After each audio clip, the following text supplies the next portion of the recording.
I'm Cassidy Connolly, and this is my first interaction vlog for the Global Learning Project. I interviewed my friend Zayn, who is from Bangladesh, and his educational experiences and mine had a lot more similarities than I was expecting. Zayn also went to private school for high school, since education is only guaranteed up until the 8th grade in Bangladesh. So his parents did have to pay for him to have a specifically college preparatory education. The structure of our school days was also fairly similar. We had to get up pretty early in order to get to school by 8 o'clock.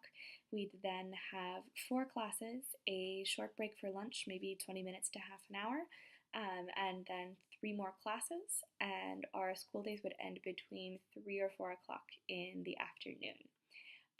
Both of us did have extracurriculars after school, and we also had similar worries and things that made us happy in high school. We both had a lot of test anxiety, and we were really worried about getting into good universities, especially since education was super important to our families. Both of our sets of parents have college degrees, so that was always an expectation for us. But things that made us happy were doing well in school, our friends from school, and a lot of non-academic interests. In terms of things that were different, I had the opportunity to take elective classes at school. So beyond the required academic courses, I could take music or theater or debate or a lot of other things. Zayn's classes were very prescriptive, and they were all academic. In fact, he had to choose a track in the 10th grade. He could choose either business or science, and these tracks were intended to prepare him for the Bangladeshi National Achievement Test.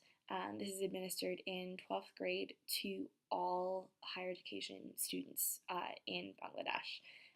It's kind of like the SAT in the United States, apparently, but if you don't pass that test in Bangladesh, you don't get to go to university, and you only get to take it once. So that's a really high stress situation.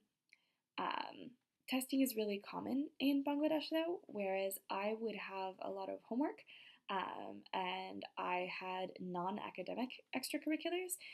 Zayn had very little homework, but his performance was measured based on a series of exams that would be fairly intensive, and they'd be administered every couple of weeks. So his extracurricular was going to a testing and tutoring service after school, and they'd give him additional work and prepare him for exams throughout the year. Just a couple of other things.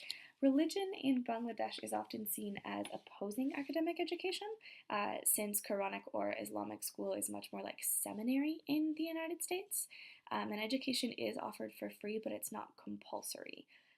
So this was a kind of weird one for me to get used to. Education is compulsory in the United States through 12th grade, so I can't imagine dropping out of school at the age of 13.